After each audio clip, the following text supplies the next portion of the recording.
ನಮಸ್ತೆ ಎಲ್ರಿಗೂ. ಎಲ್ಲರೂ ಹೇಗಿದ್ದೀರಾ? ಎಲ್ಲರೂ ಚೆನ್ನಾಗಿದ್ದೀರಾ ಅಂದ್ಕೊಂಡಿದ್ದೀನಿ. ನಾನು ಚೆನ್ನಾಗಿದ್ದೀನಿ. ಕೆಲಸದಿಂದ ಬಂದೆ. ಈಗ ಟೈಮ್ ಬಂದು 9:05. ಈಗ ಮನೆಗೆ ಬಂದು ಸ್ವಲ್ಪ ಕೈಕಾಲು ಮುಖ ತೊಳ್ಕೊಂಡು ಬಟ್ಟೆ ಎಲ್ಲ ಸ್ವಲ್ಪ ಮರ್ಚಿಡೋಣ ಅಂದ್ಬಿಟ್ಟು ಎತ್ಕೊಂಡು ಬಂದೆ. ಇವಾಗ ಎತ್ಕೊಂಡು ಬಂದೆ. ಹೋಗಿ ಬೆಳಗ್ಗೆ ಒಗ್ದಾಕಿ ಹೋಗಿದ್ದೆ. ಇವನ್ನ ಈಗ ಎತ್ಕೊಂಡು ಬಂದೆ. ಲೀಟ್ರ್ ನೀರು ಹಾಕಿದ್ದೀನಿ ಮೈ ತೊಳ್ಕೊಳ್ಳೋಣ ಅಂದ್ಬಿಟ್ಟು.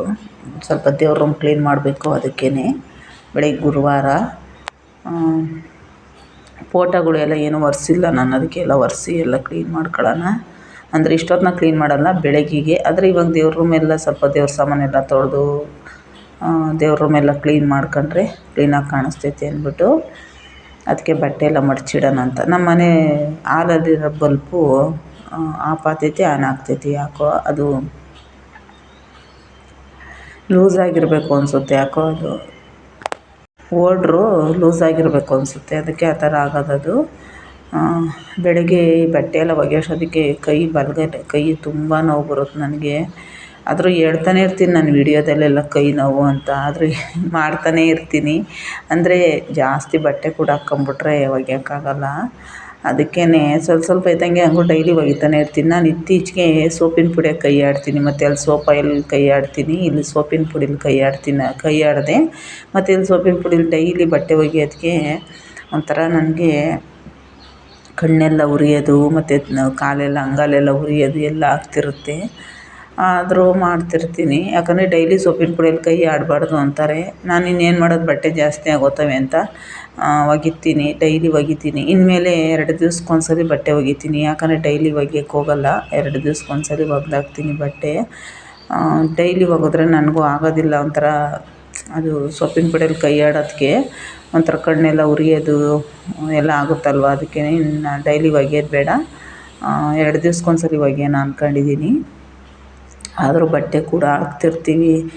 ನಾನು ಡೈಲಿ ಬಿಚ್ಚಾಕೋದ್ರಿಂದ ನನ್ನ ಮಗ ಅವನು ಪಾಪ ಸ್ನಾನ ಮಾಡಿ ಅವನವು ಇರ್ತವೆ ತೆಗ್ದಾಕಿರ್ತಾನೆ. ಅವೆಲ್ಲ ಒಗಿಲೇಬೇಕಲ್ಲ.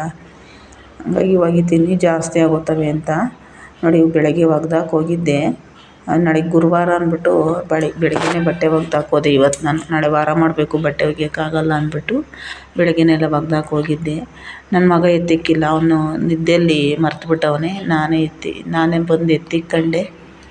ಈಗೇನೋ ಬೇಸಿಗೆ ಎತ್ತಿಕ್ಕೊಂಬಿಡ್ತೀನಿ ನೈಟ್ ಬಂದು. ಆದರೆ ಮಳೆಗಾಲದಲ್ಲಿ ಸ್ವಲ್ಪ ಅಂದರೆ ಬಟ್ಟೆಗಳು ಮಳೆಗಾಲದಲ್ಲಿ ಏನಾದರೂ ಈ ಥರ ಬಿಟ್ಟವ್ರೆ ಎಲ್ಲ ನೆಂದೋಗ್ತವೆ. ಆವಾಗಲೇ ಸ್ವಲ್ಪ ಪ್ರಾಬ್ಲಮ್ ಆಗೋದು. ಅವಾಗ ನನ್ನ ಮಗನಿಗೆ ಹೇಳಿ ಎತ್ತಿಕ್ಕಿಸ್ಬೇಕಷ್ಟೆ. ನನಗೊಂದು 2-3 ಸಲ ಫೋನ್ ಮಾಡಿದ್ರೆ ಎದ್ದೇಳ್ತಾನೆ. ಇದು ಐಟಮ್ ಬಂದುಬಿಟ್ಟು ಬೆಳಗ್ಗೆ ಆರ್ಡ್ರ್ ಮಾಡಿ ತರಿಸ್ದ. 1 kg ಸೋಪಿನ ಪುಡಿ ಖಾಲಿಯಾಗಿತ್ತು. ಮತ್ತು ಸರ್ಫ್ ಎಕ್ಸೆಲ್ ತರಿಸಿದ್ದೀನಿ ಸೋಪು. ಎಂತಕ್ಕಪ್ಪ ಅಂದರೆ ಸರ್ಫ್ ಎಕ್ಸೆಲ್ ಸೋಪು ಮತ್ತು ಹೇಳ್ತೀನಿ ಊದುಗಡ್ಡಿ, ಕರ್ಪೂರ ಮತ್ತು ಸ್ವಲ್ಪ ಕಡಲೆಬೇಳೆ, ತೊಗರಿಬೇಳೆ, ಕಡಲೆಬೀಜ, ಧೂಪ ಇಷ್ಟು ಮಾತ್ರ ತರಿಸಿದ್ದು ನಾನು. ಇನ್ನೇನು ತರಿಸ್ಲಿಲ್ಲ. ಇಷ್ಟಕ್ಕೆ 400 ರೂಪಾಯಿ ಅಂತ ಅಂದ. ಸರಿ ಆಯಿತು ಅಂದ್ಬಿಟ್ಟು ಸುಮ್ಮನೆ ಆದೆ. ನಾನು ಅಂಗಡಿಗೆ ಹೋದರೆ ನನಗೇನು ಬೇಕೋ ಅದನ್ನು ನಾನೆಲ್ಲ ತರ್ತೀನಿ. ನೋಡಿರ್ತೀರ ನೀವು ನನ್ನ ವೀಡಿಯೋಗಳಲ್ಲೆಲ್ಲ. ನೋಡಿ ಬೇಕಾದ್ರೆ ನಾನು ಏನು ಬೇಕೋ, ನನಗೆ ಏನಿಲ್ಲ ಅಂದರೂ ನನಗೆ ತರಿಸ್ಬಿಡ್ತೀನಿ. ತರ್ತೀನಿ. ಅಂಗಡಿಗೆ ಹೋದರೆ ಎಲ್ಲ ಲೀಸ್ಟ್ ಬಾಯಲ್ಲೇ ಇಟ್ಕೊಂಡು ಮನೆಗೆ ಏನೇನು ಬೇಕು ಎಲ್ಲ ತಂದುಬಿಡ್ತೀನಿ. ನಾನು ಯಾವತ್ತೂ ಲೀಸ್ಟ್ ಹಾಕ್ಕೊಂಡು ಹೋಗಲ್ಲ ಏನೇನು ಬೇಕು ಅಂದ್ಬಿಟ್ಟು. ನನಗೂ ಏನಾದರೂ ಮರೆತರೆ ವಾಟ್ಸಪ್ಪಲ್ಲಿ ನಾನು ಹಾಕ್ಕೊಂಡು ತಗೊಂಡೋಗ್ತೀನಿ. ಹಂಗಾಗಿ ಇವತ್ತು ತರಿಸಿಕ್ಕಿದ್ದೆ ಬೆಳಗ್ಗೆ. ನಾನು ಹೋಗ್ಬೇಕಾದ್ರೆ ಅದನ್ನು ಹಂಗೆ ಎತ್ತಿಟ್ಟೋಗಿದ್ದೆ. ಸಂಜೆ ಬಂದು ಜೋಡಿಸ್ಕೊಳ್ಳೋಂತ ಟೈಮ್ ಆಗಿಬಿಟ್ಟಿತ್ತು ಎಲ್ಲ ಮಾಡಿ ಹೋಗೋಷ್ಟೊತ್ತಿಗೆ. ಹಂಗಾಗಿ ಬೆಳಗ್ಗೆ ಹಂಗೆ ಹೋಗಿದ್ನಲ್ಲ, ಇವಾಗೆಲ್ಲ ಜೋಡಿಸ್ಕೊತಾ ಇದ್ದೀನಿ. ತೊಗರಿಬೇಳೆ ತುಂಬ ಅಂದರೆ ತುಂಬ ಸಣ್ಣ ಐತೆ. ನಾವು ಅಂಗಡೀಲಿ ನೋಡಿ ಥರ ಬೇಳೆ ಇಲ್ಲ. ಇದು ಸಣ್ಣ ಬೇಳೆ. ನಾವು ಅಂಗಡೀಲಿ ತಂದರೆ ಇದು ಸ್ವಲ್ಪ ಅಗಲ ಇರುತ್ತೆ ಬೇಳೆ, ಚೆನ್ನಾಗಿರುತ್ತದು. ಸ್ವಲ್ಪ ಸಣ್ಣ ಐತೆ. ಇದರಲ್ಲಿ ಅಡ್ಜಸ್ಟ್ ಮಾಡ್ಕೊಳ್ಳೋದು ತರೋವರೆಗೂ ಅಂದ್ಬಿಟ್ಟು ನಂಗೆ ಸಂಬಳ ಆಗೋವರೆಗೂ ಹೆಂಗೋ ಅಡ್ಜಸ್ಟ್ ಮಾಡ್ಕೊಳ್ಳೋಣ ಅಂತ. ಕಡಲೆಬೀಜನೂ ಅಷ್ಟೇ. ಕಡಲೆಬೀಜ ತುಂಬ ಚೆನ್ನಾಗೈತೆ, ದಪ್ಪ ಐತೆ, ಸ್ವಲ್ಪ ತುಂಬ ಚೆನ್ನಾಗೈತೆ. ಉಳ್ಕ ಇಲ್ಲ ಕಡಲೆಬೀಜ. ಅದು ಕಮ್ಮಿ, 1/4 kg ಕಮ್ಮಿ ಅವು ಕಡಲೆಬೀಜ. ಆದರೂ ಆನ್ಲೈನಾಗ ಬುಕ್ ಮಾಡೋದಲ್ವ, ಅವ್ರು ಹೆಂಗೆ ಕೊಡ್ತಾರೋ ಗೊತ್ತಿಲ್ಲ ನಮಗೆ. ಇದು ಊದುಗಡ್ಡಿ ಸಾರು ಎಂ ವಿಶ್ವೇಶ್ವರಯ್ಯವ್ರದ್ದು ಫೋಟೋ ಐತೆ ಇದರಲ್ಲಿ. ಅಂದರೆ ಮೈಸೂರು ಸ್ಯಾಂಡ್ಲು ಊದುಬತ್ತಿ ಅಂತ. ಇದು ನನ್ನ ಮಗ ತರ್ಸವ್ನು ಇವತ್ತು ಆನ್ಲೈನಾಗ. ಇದು ಹೆಂಗೈತೆ ನೋಡೋಣ. ನಾನು ಯಾವತ್ತೂ ಇದನ್ನು ಹಚ್ಚಿಲ್ಲ ಈ ಥರ ಊದ್ಗಡ್ಡಿನ. ನೋಡೋಣ ಇದು ಒಂದಿರಲಿ ಅಂದ್ಬಿಟ್ಟು ಸುಮ್ಮನೆ ಇದ್ದೀನಿ. ಸ್ಮೆಲ್ ಯಾವ ಥರ ಬರುತ್ತೆ ನೋಡೋಣ ಅಂತ. ಇದು ಕರ್ಪೂರ 50 ಅಂತೆ. ಡಬ್ಬಿ ಚಿಕ್ಕದು. ನಾವು ಇವಾಗ ಗಂದಿಗೆ ಅಂಗಡಿಗಳಲ್ಲಿ ತರ್ತೀವಲ್ಲ ಆ ಥರ ದಪ್ಪ ಅಲ್ಲ ಇದು. ಗಂದಿಗೆ ಅಂಗಡೀಲಿ ಇನ್ನೂ ದಪ್ಪ ಇರುತ್ತೆ ಬಾಕ್ಸು, ಸ್ವಲ್ಪ ದೊಡ್ಡದಾಗಿರುತ್ತದು. ಇದು ಸ್ವಲ್ಪ ಚಿಕ್ಕದು 50 ಅಂದರು. ಕರ್ಪೂರ ಮನೇಲಿ ಖಾಲಿಯಾಗಿತ್ತು. ಧೂಪನೂ ಅಷ್ಟೇ ಈ ಥರದ್ದು ನಾನು ಮಡಿಕೆ ಧೂಪ ತಂದು ಹಚ್ಚುತ್ತಿದ್ದೆ. ಇದು ಒಂಥರ ಊದುಬತ್ತಿ ಥರ ಇರುತ್ತಲ್ಲ ಧೂಪ, ಅದು ಇರಲಿ ಏನೂ ಮಾಡೋಕ್ಕಾಗಲ್ಲ. ತರಿಸಿದ್ದೀನಿ. ಅರ್ಸನ್ ಸೋಪ್ ತರಿಸ್ದೆ ಇವತ್ತು ನಾನು. ಸರ್ಫ್ ಎಕ್ಸೆಲ್ ತರಿಸ್ತಿದ್ದೀನಿ. ಯಾಕೆಂದರೆ ಅರ್ಸನ್ ಸೋಪು ಯಾಕೋ ಸರಿ ಇರ್ತಿರ್ಲಿಲ್ಲ. ಅದಕ್ಕೇ ಅದೆಲ್ಲ ಎತ್ತಿಟ್ಬಿಟ್ಟು ನಾನು ಸ್ನಾನ ಮಾಡಿ ದೇವ್ರ ರೂಮಿಗೆ ಬಂದೆ. ದೇವ್ರ ರೂಮೆಲ್ಲ ಕ್ಲೀನ್ ಮಾಡ್ಕೊಳ್ಳೋಣ ಅಂದ್ಬಿಟ್ಟು. ಫೋಟೋ ಒರೆಸಿರ್ಲಿಲ್ಲ ನಾನು. ಬೆಳಗ್ಗೆಗೆಲ್ಲ ಫೋಟೋ ಒರೆಸ್ಬೇಕಲ್ವ, ಅದಕ್ಕೇ ಈಗಲೇ ಎಲ್ಲ ಒಂದು ಸ್ವಲ್ಪ ನೆಲ ಎಲ್ಲ ಕ್ಲೀನ್ ಮಾಡ್ಕೊಂಬಿಡೋಣ ಅಂದ್ಬಿಟ್ಟು ದೇವ್ರ ರೂಮಿಗೆ ಬಂದು ದೇವ್ರ ಸಾಮಾನೆಲ್ಲ ತೊಳೆದಿಟ್ಬಿಟ್ಟು ಊದ್ಗಡ್ಡಿ ಎಲ್ಲ ತರಿಸಿದ್ನಲ್ಲ ಅದೆಲ್ಲ ಊದ್ಗಡ್ಡಿ ಬಾಕ್ಸ್ಗೆ ಹಾಕ್ತಾಯಿದ್ದೀನಿ. 30 ರೂಪಾಯಿ ಊದ್ಗಡ್ಡಿ. ಸ್ವಲ್ಪ ಪರವಾಗಿಲ್ಲ, ಜಾಸ್ತಿನೇ ಐತೆ ಊದ್ಗಡ್ಡಿ. ನೋಡೋಣ ಎಷ್ಟೈತೆ ಅಂತ. ನೋಡಿ ಇಷ್ಟೇ ಊದ್ಗಡ್ಡಿ. 30 ರೂಪಾಯಿದು. ನಾನು 50 ರೂಪಾಯಿ ಕೊಟ್ಟರೆ ಒಂದು ಬಂಡ್ಲು ಬರುತ್ತಲ್ಲ, ಬಂಡ್ಲು ಥರ ಬರುತ್ತೆ ಒಂದು ಊದ್ಗಡ್ಡಿ ಪ್ಯಾಕೆಟ್. ಅದನ್ನು ತಂದುಬಿಟ್ರೆ ನನಗೆ ಒಂದು 3 ತಿಂಗಳು ಆಗುತ್ತೆ ಊದ್ಗಡ್ಡಿ ತರೋವರೆಗೂ. ಇದೇ ಇರಲಿ ಅಂದ್ಬಿಟ್ಟು ತರಿಸ್ದೆ. ತರಿಸೋವರೆಗೂ ಗೊತ್ತಾಗಲ್ಲ ನಮಗೆ ಏನು ಅಂತ. ತರಿಸಿದ ಮೇಲೆ ಗೊತ್ತಾಗೋದು. ನಾವು ಅಂದರೆ ಹೇಳಬೇಕು ಅಂದರೆ ನಾವು ಅಂಗಡಿಲಿ ಹೋಗಿ ಐಟಮ್ ತರೋದ್ರ ಮುಂದೆ ಇದೇನೇನೂ ಅಲ್ಲ ನಿಜವಾಗ್ಲೂ. ಅಂಗಡಿಗೆ ಹೋಗಿ ಕೂತ್ಕೊಂಡು ನಮ್ಗೆ ಏನೇನು ಬೇಕು ಎಲ್ಲ ನೋಡ್ಕೊಂಡು ತರ್ತೀವಲ್ಲ, ಅದೊಂಥರ ಚೆನ್ನಾಗಿರುತ್ತೆ ನಿಜವಾಗ್ಲೂ. ನಮ್ಮ ಮನೆಗೆ ಏನೇನು ಬೇಕು ಐಟಮ್ಮು ಎಲ್ಲ ನೋಡಿ ಇಂಥದ್ದೇ ಬೇಕು ಅಂತ ತರಿಸ್ತೀವಲ್ಲ, ಅದೊಂಥರ. ಇದರಲ್ಲಿ ತರಿಸಿದ್ರೆ ಏನೋ ಒಂಥರ. ಆದರೂ ಅರ್ಜೆಂಟ್ಗೆ ಅಂತ ತರಿಸಿದ್ದಷ್ಟೇ.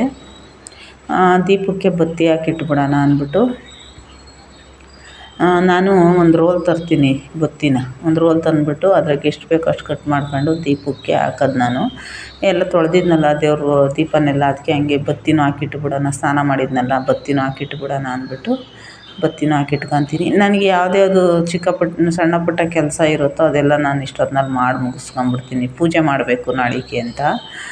ಗುರುವಾರ ಪೂಜೆ ಮಾಡಬೇಕು. ಫೋಟೋ ಎಲ್ಲ ಒರೆಸಿ ಎಲ್ಲ ಮಾಡೋಷ್ಟೊತ್ತಿಗೆ ಲೇಟ್ ಆಗಿಬಿಡುತ್ತೆ. ನೀರು ಕಾಯಿಸ್ಕೊಂಡು ಮತ್ತು ನೆಲ ಒರೆಸಿ ಎಲ್ಲ ಮಾಡೋಷ್ಟೊತ್ತಿಗೆ ಲೇಟ್ ಆಗಿಬಿಡುತ್ತೆ. ಅಡುಗೆ ಎಲ್ಲ ಮಾಡಿ ಬೆಳಗ್ಗೆಗೆ. ಅದಕ್ಕೆ ಈಗ ಎಷ್ಟಾಗುತ್ತೋ ಅಷ್ಟು ಕೆಲಸ ಮಾಡ್ಕೊಂಬಿಡ್ತೀನಿ. ಈಗ ದೇವ್ರ ಸಾಮಾನೆಲ್ಲ ತೊಳೆದಿಟ್ಟಿದ್ದೀನಿ. ದೇವರು ದೀಪಕ್ಕೆಲ್ಲ ಬತ್ತಿ ಹಾಕ್ತಾಯಿದ್ದೀನಿ. ಇದೆಲ್ಲ ಮಾಡಿಟ್ಕೊಂಡ್ರೆ ಬೆಳಗ್ಗೆ ನನಗೆ ಸುಲಭ ಆಗುತ್ತೆ. ದೇವ್ರ ರೂಮ್ ನೋಡಿ ಎಷ್ಟು ಚೆನ್ನಾಗಿ ಕಾಣಿಸ್ತೈತೆ. ಒರೆಸ್ದೆ ಎಲ್ಲ ಇವಾಗ ಎಲ್ಲ ಕ್ಲೀನ್ ಮಾಡಿದ್ದೀನಿ.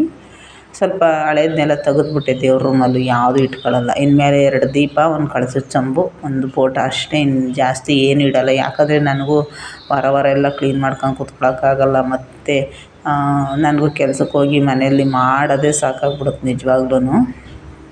ದೇವರು ಬತ್ತಿ ಎಲ್ಲ ಏರಿಸಿ ದೇವ್ರ ರೂಮಿಂದೆಲ್ಲ ಮುಗಿಸಿ ಮತ್ತು ನಾನು ಅಡುಗೆ ರೂಮಿಗೆ ಬಂದೆ. ಅಡುಗೆ ರೂಮಿಗೆ ಬಂದು ಮುದ್ದೆಗಿಟ್ಟಿದ್ದೀನಿ. ಬೆಳಗ್ಗೆ ಕೋಸು ಹಾಕಿ ಬಸ್ಸಾರು ಮಾಡೋಗಿದ್ದೆ. ಅನ್ನ ಮುದ್ದೆ ಮಾಡಿ ಹೋಗಿದ್ದೆ. ಇವಾಗಲೂ ಮುದ್ದೆನೇ ಮಾಡೋಣ ಅಂತ ನುಚ್ಚಾಕಿಟ್ಟಿದ್ದೆ. ನುಚ್ಚಾಕಿ ಒಂದು 10 ನಿಮಿಷ ಆಗಿತ್ತು. ನೆನೆಲಿ ಒಂದು ಸ್ವಲ್ಪ ಬೇಗ ಬೇಯುತ್ತೆ ಅಂದ್ಬಿಟ್ಟು ಇಟ್ಟಿದ್ದೆ. ಇವಾಗ ಮುದ್ದೆ ಮಾಡ್ತಾಯಿದ್ದೀನಿ. ಎಲ್ಲ ಕೆಲಸ ಮುಗೀತು. ಈಗ ಲಾಸ್ಟಿಗೆ ಮುದ್ದೆ ಮಾಡಿ ಊಟ ಮಾಡೋದು. ಈಗ ಟೈಮ್ ಬಂದು 10:24 ಟೈಮ್. ಇವಾಗ ಅಷ್ಟು ಕೆಲಸ ಮಾಡಿ ಬಂದು ಮುದ್ದೆ ಮಾಡೋಷ್ಟೊತ್ತಿಗೆ 10:20, 10:30. ಈಗ ಊಟ ಮಾಡಿ ಮಲಗೋಷ್ಟೊತ್ತಿಗೆ 10:45. ಏನು ಮಾಡೋಕ್ಕಾಗಲ್ಲ. ನನಗಂತೂ ಇದೆಲ್ಲ ಅಭ್ಯಾಸ ಆಗೋಗ್ಬಿಟ್ಟೈತಿ. ಅಭ್ಯಾಸ ಮಾಡ್ಕೊಂಬಿಟ್ಟಿದ್ದೀನಿ. ಅಂದರೆ ಅಭ್ಯಾಸ ಅಂದರೆ ನಾವು ಅಡ್ಜಸ್ಟ್ ಆಗಿಬಿಡ್ಬೇಕು ಕೆಲಸಕ್ಕೆ. ಏನು ಮಾಡೋಕ್ಕಾಗಲ್ಲ. ಅದು ಇದು ಕೆಲಸಗಳು ಮಾಡ್ಕೊಂಡು. ಮೊನ್ನೆ ಬಸವನ ಜಯಂತಿ ದಿವಸ ಒಂದು ನೈಟಿ ತಗೊಂಡಿದ್ದೀನಿ. ಅದನ್ನು ಇಡಿಸ್ಬೇಕು. ನಾನು ಒಂದೇ ನೈಟಿಲಿ ವೀಡಿಯೋ ಮಾಡ್ತೀನಿ ಅಂತ ಎಲ್ಲ ಬೇಜಾರು ಮಾಡ್ಕೊತೀರ. ನನಗೆ ಗೊತ್ತಿಲ್ಲ. ಬಟ್ ಆದರೆ ನನ್ನ ಹತ್ರ ಒಂದೇ ನೈಟಿನೇ. ಅದಕ್ಕೇ ಒಂದೇ ನೈಟಿ ಹಾಕ್ಕೊಂಡು ಇಷ್ಟು ವೀಡಿಯೋ ಮಾಡಿದ್ದೀನಿ ಅಂದರೆ ನಿಜವಾಗ್ಲೂ ನನಗೆ ಒಂಥರ ಅನಿಸುತ್ತೆ. ಆದರೆ ಏನು ಮಾಡೋದು, ವಿಧಿ ಇಲ್ಲ. ಮಾಡಲೇಬೇಕು ವೀಡಿಯೋಗಳು. ಅದಕ್ಕೋಸ್ಕರ ಎಲ್ಲ ಒಂದೇ ನೈಟಿಲೇ ಸುಮಾರು ವೀಡಿಯೋಗಳು, ನನ್ನ ವೀಡಿಯೋಗಳಲ್ಲಂತೂ ಬರೀ ಇದೊಂದು ನೈಟಿಲೇ ಸುಮಾರು ವೀಡಿಯೋಗಳು ಮಾಡಿದ್ದೀನಿ. ಎಲ್ಲ ನನ್ನ ಸಬ್ಸ್ಕ್ರೈಬರೆಲ್ಲ ಏನು ಅಂದ್ಕೊತಾರೋ ನನಗೆ ಗೊತ್ತಿಲ್ಲ. ಬಟ್ ಆದರೆ ನಾನು ನನಗೇನು ಹೇಳೋದು, ಅದಕ್ಕೆ ಮೊನ್ನೆ ಒಂದು ತಗೊಂಡಿದ್ದೀನಿ, ಅದನ್ನು ಇಡಿಸ್ಬೇಕು. ನನ್ನ ಹತ್ರ ಮಿಷಿನ್ ಚೆನ್ನಾಗಿದ್ದರೆ ನಾನೇ ಇಟ್ಕೊತಿದ್ದೆ. ನನ್ನ ಹತ್ರ ಮಿಷಿನ್ ಚೆನ್ನಾಗಿಲ್ಲ, ಅಂದರೆ ನನ್ನ ಮಿಷಿನ್ ಹೋಗ್ಬಿಟ್ಟೈತೆ, ಅದು ಸ್ವಲ್ಪ ರೆಡಿ ಮಾಡಿಸ್ಬೇಕು. ಹಂಗಾಗಿ ಬೇರೆಯವ್ರ ಹತ್ರ ಇವಾಗ ಇಡಿಸ್ಬೇಕು ನೈಟಿನ. ನೋಡೋಣ, ಯಾರಾದರೂ ಟೈಲರ್ ಸಿಕ್ಕಿದ್ರೆ ನೈಟಿ ಇಡ್ಸೋಣ ಅಂದ್ಕೊಂಡಿದ್ದೀನಿ. ನೈಟಿ ತುಂಬ ಚೆನ್ನಾಗೈತೆ. ನಾನು ಇನ್ನೊಂದು ದಿನ ವೀಡಿಯೋದಲ್ಲಿ ತೋರಿಸ್ತೀನಿ. ನಿಜವಾಗ್ಲೂ ತುಂಬ ಅಂದರೆ ತುಂಬ ಚೆನ್ನಾಗೈತೆ ನೈಟಿ ಮಾತ್ರ. ಮೊನ್ನೆ ಒಂದು ತಗೊಂಡಿದ್ದು ನಾನು ಜಾಸ್ತಿ ಯೂಸ್ ಮಾಡೋಲ್ಲ. ಬಟ್ ಆದರೆ ಈ ಬೇಸಿಗೆ ದಿನದಲ್ಲಿ ಮಾತ್ರ ನಾನು ನೈಟಿಗಳ್ನ ಯೂಸ್ ಮಾಡ್ತೀನಿ. ಯಾಕಂದರೆ ಡೈಲಿ ಮೈ ತೊಳ್ಕೊಳೋದ್ರಿಂದ ಬೆಳಗ್ಗೆ ಸಂಜೆ, ಬೆಳಗ್ಗೆನೇನು ಸೀರೆನೇ ಹಾಕ್ಕೊಳ್ಳೋದು, ಸಂಜೆನೂ ಸೀರೆ ಹಾಕ್ಕೊಂಡೇ ಕೆಲಸ ಮಾಡ್ತೀನಿ. ಇವಾಗ ಬೇಸಿಗೆ ಅಲ್ವಾ, ಅದಕ್ಕೋಸ್ಕರ ನೈಟಿಗಳು ಯೂಸ್ ಮಾಡೋದಷ್ಟೇ.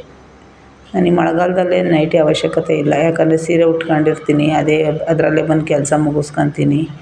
ಹಂಗಾಗಿ ಈ ದೇವ್ರ ರೂಮು ಎಲ್ಲ ಕ್ಲೀನ್ ಮಾಡಬೇಕು, ವಾರಗಳು ಮಾಡಬೇಕು ಅಂದರೆ ಮಾತ್ರ ಸ್ನಾನ ಮಾಡ್ಕೊಂಡು ಹೋಗಿ ದೇವ್ರ ರೂಮ್ ಕ್ಲೀನ್ ಮಾಡಬೇಕಲ್ಲ, ಅದಕ್ಕೋಸ್ಕರ ಸ್ನಾನ ಮಾಡ್ತೀನಿ ಡೈಲಿ. ದೇವ್ರ ರೂಮಿಂದ ಏನಿಲ್ಲ ಅಂದರೆ ನಾನೇನು ಡೈಲಿ ಮೈ ತೊಳ್ಕೊಳಕ್ಕೆ ಹೋಗಲ್ಲ. ಸಂಜೆ ಟೈಮು, ಬೆಳಗ್ಗೆ ಟೈಮ್ ಮಾತ್ರ ಡೈಲಿ ಮೈ ತೊಳ್ಕೊತೀನಿ. ಸಂಜೆ ಟೈಮ್ ಏನು ಮಾಡೋಕ್ಕೆ ಹೋಗಲ್ಲ. ದೇವ್ರ ರೂಮ್ ಕ್ಲೀನ್ ಮಾಡೋದಿದ್ದರೆ ಮಾತ್ರ ಸಂಜೆ ಟೈಮು ಮೈ ತೊಳ್ಕೊಳಕ್ಕೆ ಹೋಗೋದು. ಯಾಕಂದರೆ ನಾನು ಹಂಗೆ ಹೋಗಲ್ಲ, ಕೆಲಸದಿಂದ ಬಂದು ನಾನು ಹಂಗೆ ದೇವ್ರ ರೂಮ್ ಒಳಗಡೆ ಹೋಗಲ್ಲ. ನಾನು ಮೈ ತೊಳ್ಕೊಂಡು ಹೋದ್ರೇ ಸಮಾಧಾನ. ಬನ್ನಿ ಎಲ್ಲ ಮುದ್ದೆ ಊಟ ಮಾಡೋಣ. ಕೋಸಿನ ಬಸ್ಸಾರು. ನಮ್ಮ ಮನೆಗೆ ಸೈಡ್ಗೆ ಏನೂ ಇಲ್ಲ, ಅಂಗಡಿಯೆಲ್ಲ ಬಾಗಿಲು ಹಾಕ್ಬಿಡುತ್ತಲ್ಲ, ಇಲ್ಲೇನೂ ತರೋಕ್ಕಾಗಲಿಲ್ಲ. ಆಟೋದಲ್ಲಿ ಬಂದು ಸೀದಾ ಮನೆ